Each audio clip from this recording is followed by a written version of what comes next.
Magpapasko na naman at baka iniisip mo malamig na naman ang Pasko mo. Yung tipong nag-iisa ka, yung tipong may gusto kang batiin ng Merry Christmas pero wala kang masabihan, wala kang masendan. Hawak mo ang phone mo pero wala kang matawagan. Malamig ang Pasko pero hindi ito nangangahulugang nag-iisa ka. May mga kaibigan ka, meron ka ring pamilya, hindi man kadugo pero pamilya sa puso.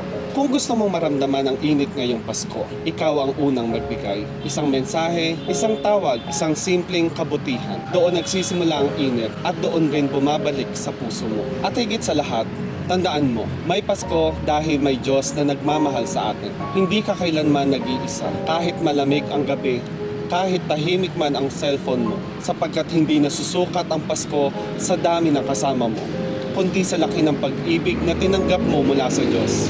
Ngayong Pasko, kahit anong lamig ang maramdaman mo, lagi mong tandaan, hindi ka nag-iisa.